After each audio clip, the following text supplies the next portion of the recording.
Já ficou bom? Rápido. Vamos aí ouvir. Tema de hoje: paraíso, céu. Nós vamos usar aquela Bíblia, a outra, tá, irmão? Nesse texto que nós vamos começar. Paraíso, céu, casa do Pai, reino celestial, nossa pátria,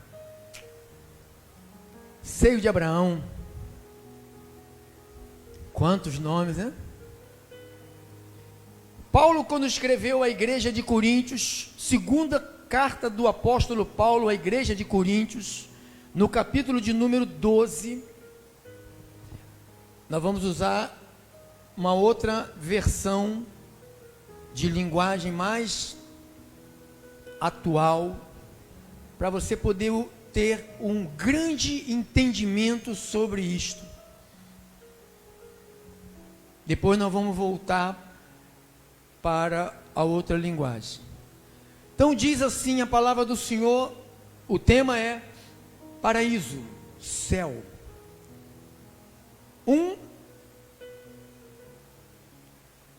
Em diante.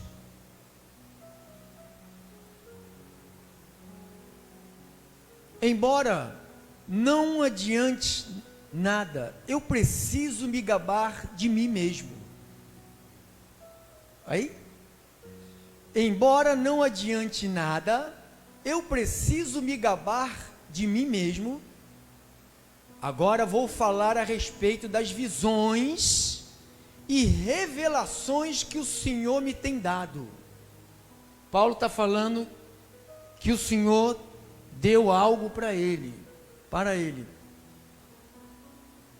Conheço um cristão que há 14 anos foi levado de repente até o mais alto céu, paraíso.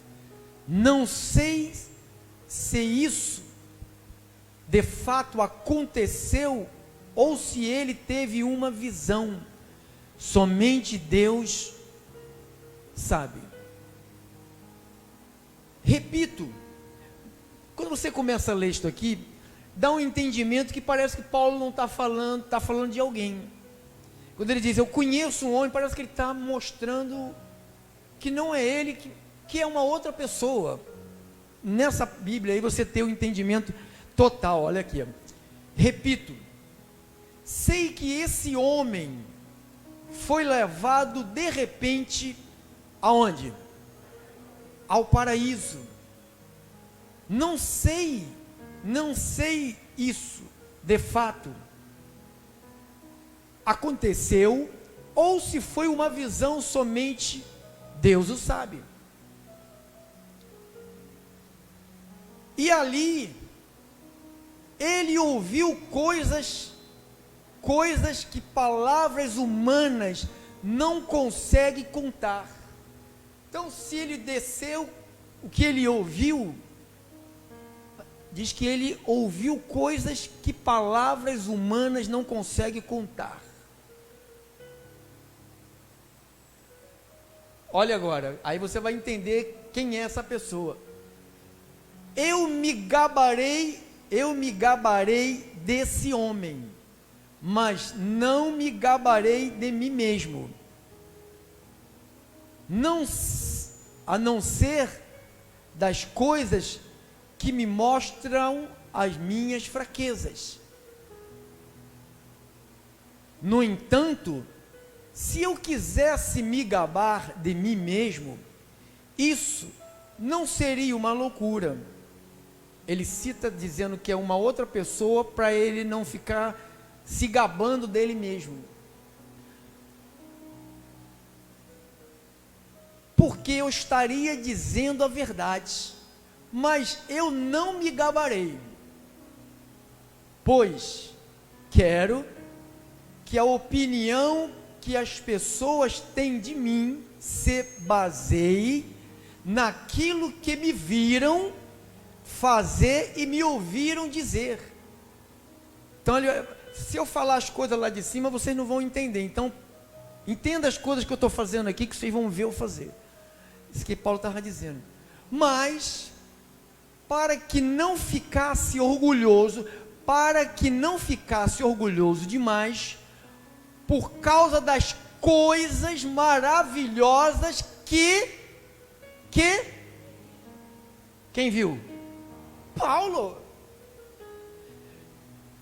Mas para que não ficasse orgulhoso demais por causa das coisas maravilhosas que vi, eu recebi uma doença dolorosa, que é como um espinho no meu corpo.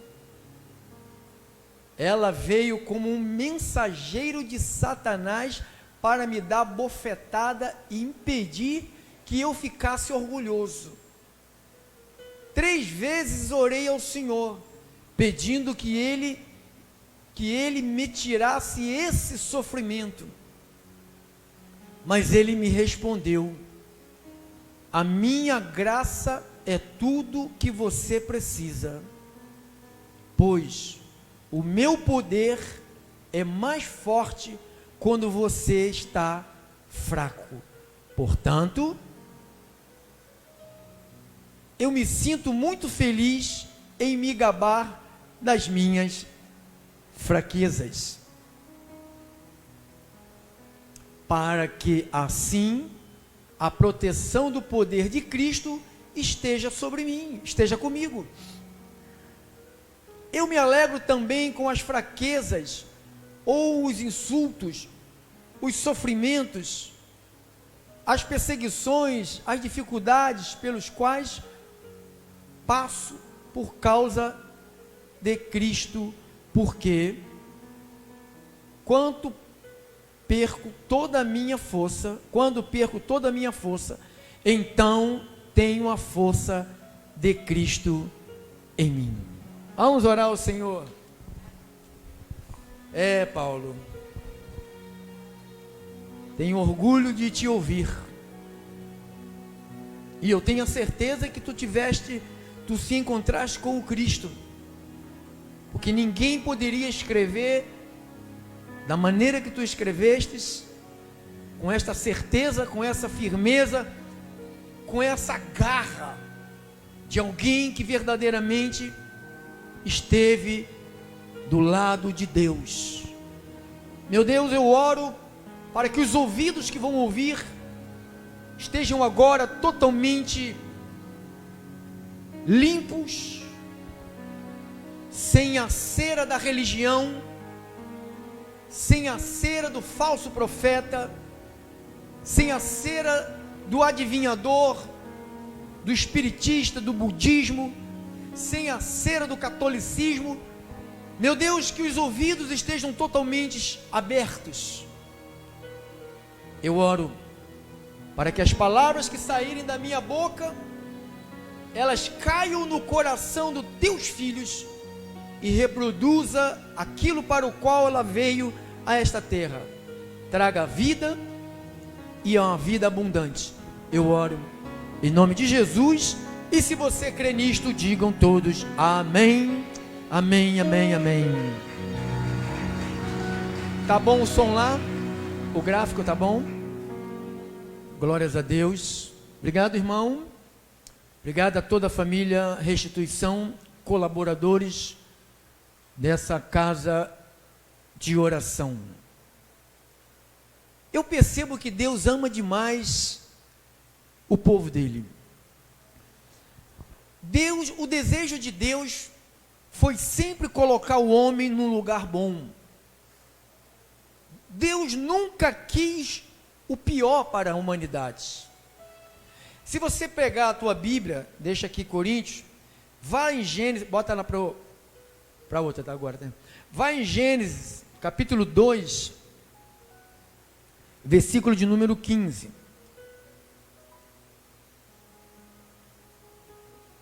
Gênesis 2,15, Almeida, diz assim a palavra do Senhor: Deus sempre quis dar o melhor para o homem. Tomou, pois, o Senhor Tomou, pois, o Senhor Deus ao homem e o colocou no meio das pedras, no meio do mar revolto, mandou ele capinar no lugar. Não, olha onde Deus colocou o homem.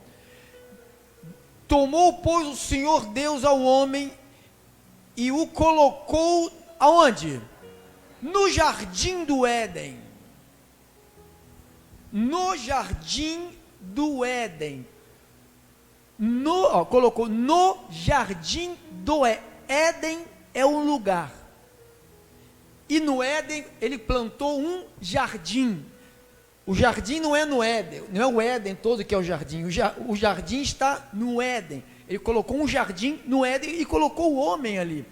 Colocou no jardim do Éden para cultivar e guardar. Então, aí eu percebo o seguinte, que Deus sempre quis dar o melhor para o homem. Diga, sempre. Porque da onde ele pegou esse homem chamado Adão? Da onde ele tirou? De lá de cima. Diz que quando ele faz o homem, ele forma o homem, e ele sopra, ele pega o barro, Deus mesmo, forma um boneco, cria ali uma caricatura, uma imagem, e diz que ele sopra. E o homem, que era aquele barro ali, passou, depois que recebe algo de Deus. Você sabe que o homem veio de dentro de Deus. Se você percebe, quando Deus faz o homem, ele cria o homem e ele soprou nas suas narinas. Nós até cantamos um cântico aqui, né? Soprou em minhas narinas a vida. Então ele sopra a vida, ele sopra dentro do homem o espírito, e aquele homem passa a ser uma alma viva, alma vivente, passa a ter vida, se levanta e tem vida. Então eu penso o seguinte, que Deus sempre quis dar o melhor para o homem. Diga, Deus sempre quis dar o melhor para o homem. Ele cria a humanidade no tempo da lei, no tempo de Moisés, e ele tira o povo do Egito, e carrega o povo, dá uma lei para o povo, dá uma ordem para o povo. Se você vê em Deuteronômio 28, você vê Deus dando ordem. Se você, bendito vai ser na cidade, no campo, se você me obedecer a minha palavra, todas as bênçãos vão te alcançar. Mas se você não obedecer, tudo de ruim vai chegar até você. O que o homem fez? Não obedeceu. E tudo de ruim veio sobre o homem. Veio o castigo, não o castigo que foi dado por Deus, Deus deixa um decreto. O Novo Testamento é cheio de leis. Jesus falou, eu te dou uma ordem, que ameis uns aos outros. É uma ordem, é lei. Então eu não tenho que ser um crente que eu tenho raiva do irmão, da irmã, do outro. Então isto é um sinal que você não é um cristão, que ainda você não nasceu de novo. Vamos lá para Coríntios, irmão, agora na Bíblia, que você está aí mesmo, essa aí mesmo. Olha o Paulo escrevendo, capítulo 12, versos 4. 12, 4. Foi arrebatado ao paraíso. Foi arrebatado, diga, foi arrebatado ao paraíso. Então diz que Paulo foi arrebatado ao paraíso. Ele falou, eu não vou me gloriar disso. Não vou me gloriar. E Deus permitiu que no corpo dele tivesse uma doença, que todas as vezes que ele quisesse se gloriar, porque ele foi lá, essa doença iria atacar ele. Nós somos seres humanos. Eu acredito que Paulo de vez em quando cedia a sua natureza humana e começava a querer se exaltar, e quando ele tentava se exaltar, aquela dor, como um espinho, né? Não sei se você já enfiou algum espinho em algum lugar do teu corpo, já se machucou? Já teve um espinhozinho, uma pontinha de um espinho no dedo que incomoda, né? Dói o dedo todo, depois você tira uma pontinha de nada e dói o dedo todo. Então diz que era um espinho. Era uma doença que foi permitida por Deus para que esse homem que foi levado aonde? Foi arrebatado aonde? Então diz que esse Paulo, ele foi arrebatado, diga, ao paraíso. Então lá no paraíso, esse homem chamado Paulo, diz que ele ouviu palavras. Diz que não, as palavras que ele ouviu, com a linguagem dele, ele tentar explicar o que ele ouviu lá. Você vê que João, quando ele tem a visão de lá de cima, ele vê um monte de objetos estranhos, ele começa a falar que cria uma confusão, né? Às vezes as pessoas ficam com confusão no Apocalipse, porque ele fala muito de símbolos, símbolo, vê águia, vê 7 cabeças, 3 cabeças, então fica um monstro, um monstro marinho, então cria uma confusão. Então o que Paulo viu, ele falou, é difícil de eu explicar isto. E ele foi proibido de falar sobre isso. De falar, pastor, o tema de hoje é qual? Diga, paraíso. Quem é que tem direito a ir por paraíso, pastor? Pastor, eu aprendi com todo respeito à Igreja Católica, mas eu vou dizer a verdade da Bíblia deles e da nossa Bíblia, que é a mesma. Para os católicos, todo mundo vai para o paraíso. Quem sabe disso? Porque eles têm, foi criado pelo Papa, um lugar chamado purgatório. Quer dizer que é um lugar onde é colocado as almas das pessoas que não foram muito boas, não fizeram muita caridade, porque, com todo respeito, mas eu tenho que dizer, a Igreja Católica, ela atribui a salvação pelas obras, ele não atribui a salvação pela graça, e ninguém é salvo por obras, ninguém vai ter espaço no paraíso, porque fez alguma coisa de bom, ou deixou de fazer alguma coisa de bom. Então eles erram nesses dois aspectos. Primeiro, que eles colocam um lugar que ali é colocado as almas que não foram muito generosas, não conseguiram pagar o preço para entrar no céu, e elas vão ser colocadas ali naquele purgatório. Aí existe aquelas missas do 7º dia, de um mês, quem sabe disso? A missa, vamos fazer uma missa. Então aquilo tudo ali é na intenção de empurrar a pessoa para onde? O paraíso.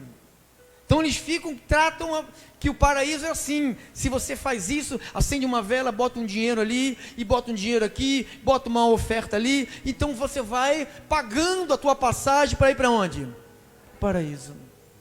Então a passagem ninguém consegue pagar a passagem para o paraíso. Jesus pagou a passagem para o paraíso. Jesus pega aqui no livro de Lucas 23, 39,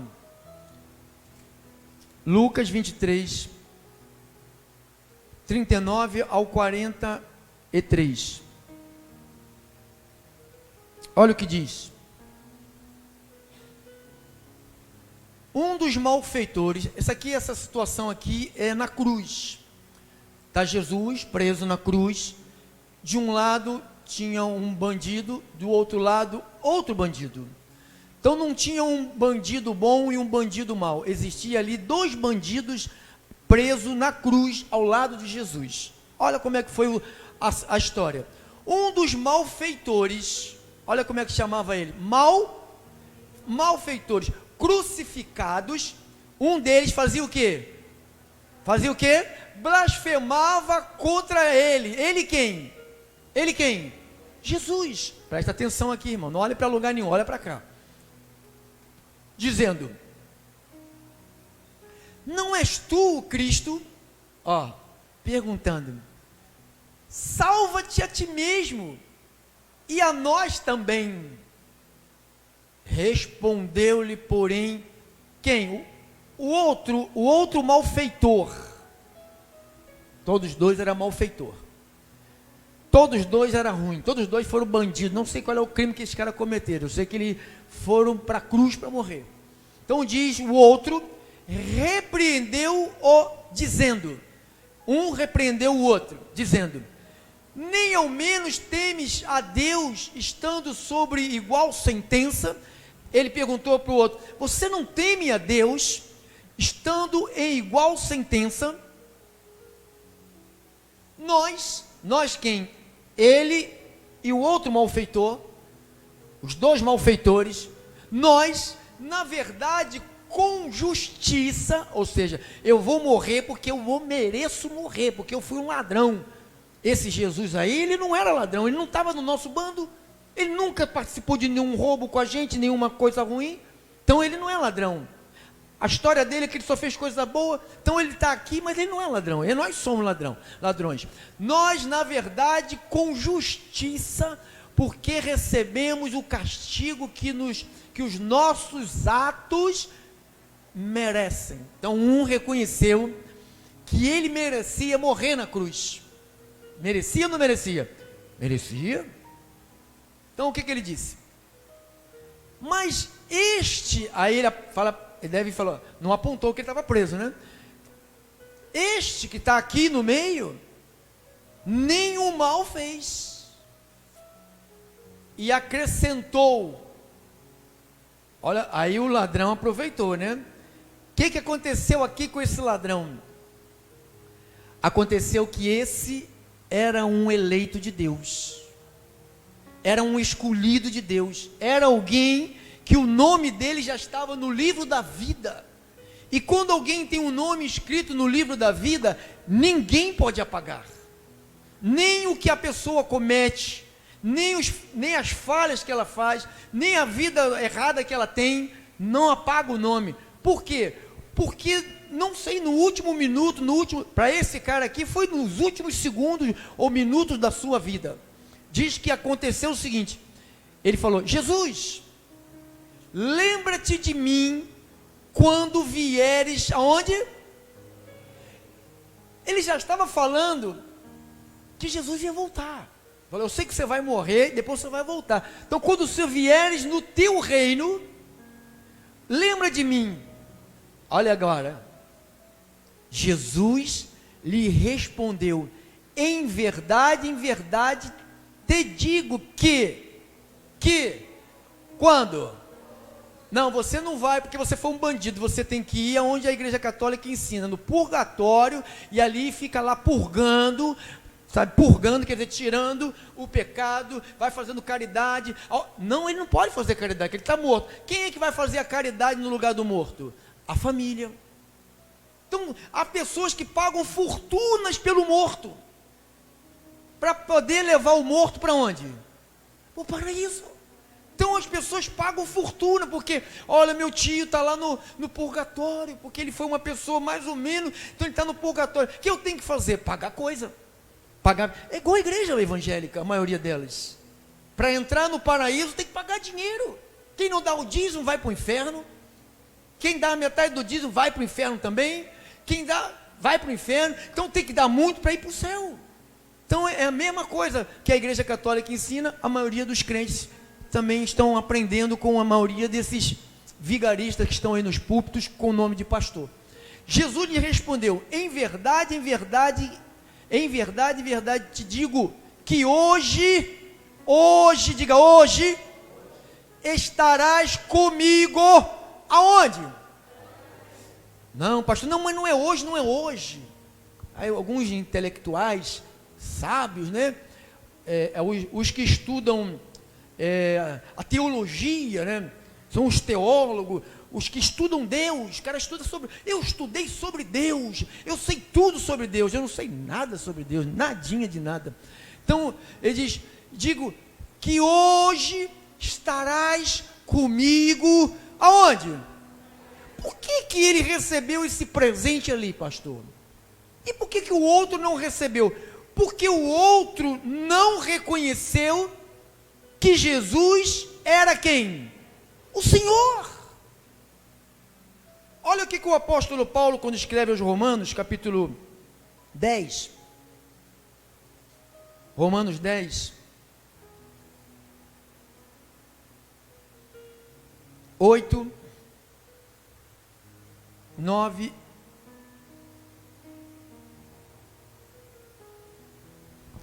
olha que diz: porém, o que se diz? a palavra está onde? Perto de ti, na tua boca, no teu coração. Isto é a palavra da fé que pregamos. Se com a tua, o que fez o ladrão da cruz? Com a boca, ele reconheceu que Jesus era quem? Era o Senhor. E com a tua boca, confessares, ele falou, você está duvidando de Deus? Ele é Deus. Se com a tua boca confessares Jesus como Senhor, e em teu coração creres que Deus o ressuscitou dentre os mortos, o que acontece com esse cidadão? Salvo? E por que ele reconheceu? Porque esse cidadão era uma ovelha, diga, uma ovelha. Que tipo de ovelha? Desgarradas. Ela estava fora do aprisco. Mas lá no último, Jesus não precisou nem pregar para ele. O Espírito, porque a Bíblia diz que a fé, ela é um presente dada aos eleitos de Deus. Antes de um eleito nascer, quando ele nasce, já nasce com essa fé para crer em Jesus. Eu não sei o momento que a fé vai ativar nas pessoas aí fora, e elas vão crer em Jesus. Por isso que eu prego de manhã, de tarde, de noite, da madrugada. Então eu prego, porque aonde tiver uma ovelha, eu sei que a qualquer momento a fé vai se porque ela já está dentro. Diga amém, igreja. Então diz que se credes que Deus ressuscitou dentre os mortos, serás salvo. 10. Porque com o coração se crê para a justiça, e com a boca se confessa a respeito de quê? Por isso que Jesus falou para esse cara, hoje mesmo estarás comigo no paraíso, porque você creu em mim, você creu que eu sou o Senhor, você não zombou de mim como esse outro que está aí zombou, mas eu não é culpado dele zombar, porque ele não é minha semente, ele não faz parte. Olha outra passagem em Lucas 16, 19. É uma parábola muito curiosa.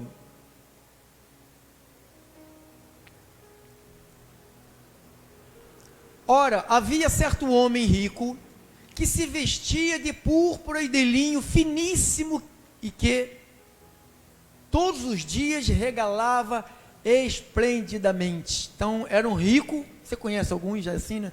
Que se regala.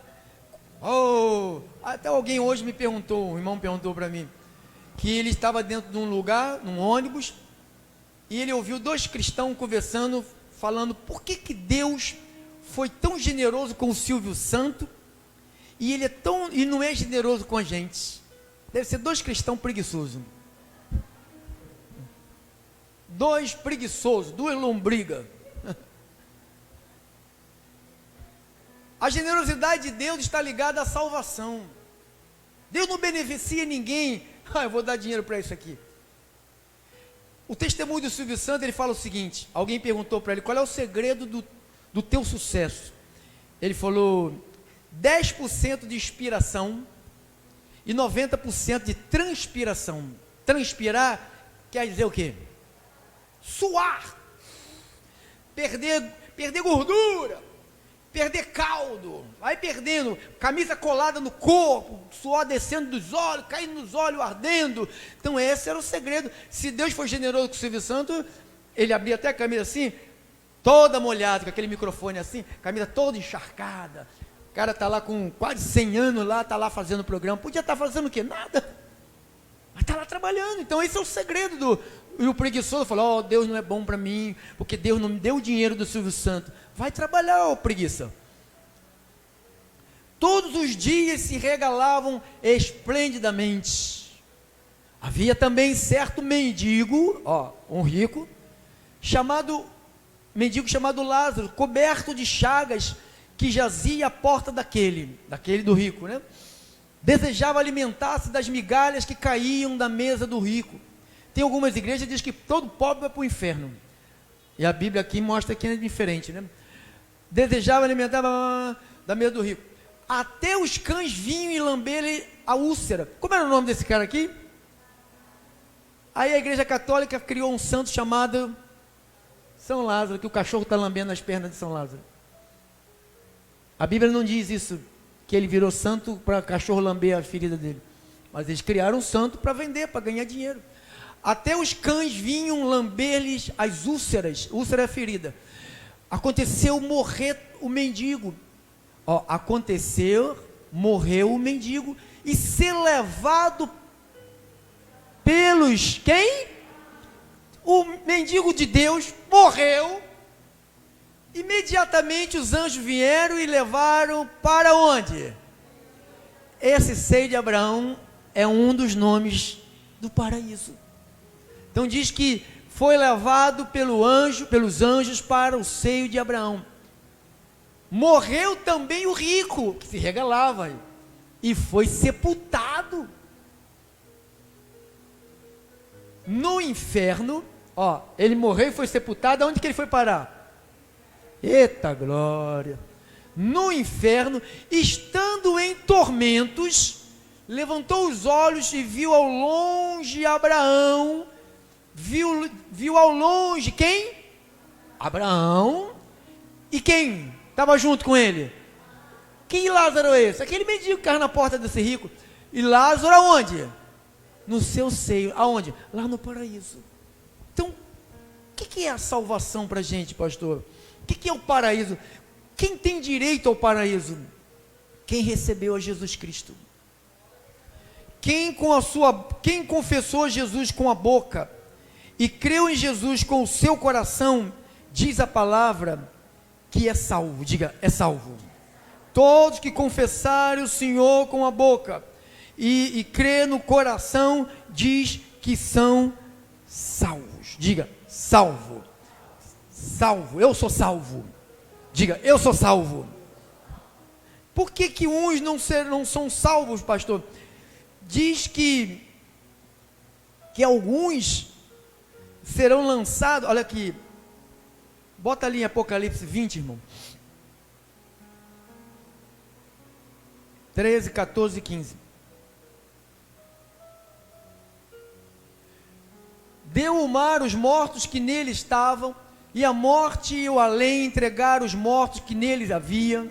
Pessoas que tem gente que morreu e desapareceu. Quem sabe disso? Que nunca achou um corpo, fulano desapareceu, mas vai aparecer, Deu o mar os mortos, nele estavam os mortos, e o além entregaram os mortos que nele havia. Pessoas que desapareceram, vai aparecer. E foram julgados um por um, segundo as suas obras. Então a morte e o inferno foram lançados para dentro do lago de fogo. Esta é a segunda morte, o lago de fogo. Se alguém, agora, quem vai para o lago de fogo, pastor? Se alguém não foi achado, aonde? Inscrito como membro do Ministério Restituição, com carteirinha. Não está dizendo isso, irmão. Se alguém não foi achado inscrito no livro da onde? Da vida. Aí o que acontece com eles? Esse foi lançado para dentro do lago de fogo. Então quem é que quem é que não vai para o paraíso, pastor? Quem não tem o seu nome inscrito no livro que foi escrito quando? Antes da fundação do mundo. Não é agora. Deus não escreve nada hoje. Ele não vai pegar a caneta, escreve, porque os líderes, eles pregam assim. A maioria deles fala, tem que aceitar Jesus. Irmão, ali não tem cara que aceitou Jesus ainda não. Aquela ali também não tem. Quem quer? Se você não aceitar Jesus, você vai para o inferno, vai ser jogado lá no lago de fogo. Aceita Jesus hoje, agora. E se você não aceitar, você vai para o lago de fogo. Então aí a pessoa vai e aceita, né? E de repente aí ele começa a falar: Deus, agora o Senhor escreva o nome desse fulano de tal no livro da vida. Não pode, porque o nome já está inscrito desde antes da fundação do mundo, porque Deus já nos conhecia antes. Você pode dizer amém, irmãos? Volte lá comigo, terminando, para Filipenses 1. Terminamos. Filipenses, capítulo de número 1, versos 20 ao 23. Olha o que diz: segundo a minha ardente expectativa e esperança de que em nada serei envergonhado. Paulo tinha uma expectativa e uma esperança. Antes, com toda a ousadia, como sempre também agora, será Cristo engrandecido no meu corpo, quer pela vida, quer pela morte. Porquanto, para mim, o viver é quem? É Cristo. E o morrer é lucro. Crente que tem medo de morrer é perigoso. Isso aí é uma incerteza de não saber para onde vai. Isso aí é uma incerteza. É perigoso. Portanto, para mim o viver é Cristo e o morrer é o quê? Aí olha o que ele vai falar.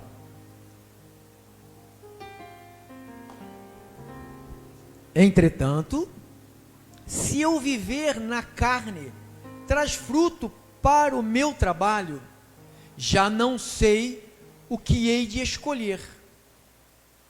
Ora, de um e outro lado, estou constrangido, tendo o desejo de fazer o quê? Partir. Essa palavra partir quer dizer morrer. Tendo o desejo de morrer, e está onde? Está com Cristo. Olha o que ele disse ali. O que é incomparavelmente. Então a vida que alguém vive aqui numa mordomia, com dinheiro, com fama, com glória, não pode se comparar de estar com quem? Com Cristo. Esse cara é maluco. Não, ele não é maluco. Ele foi no paraíso, ele viu as coisas que tem lá.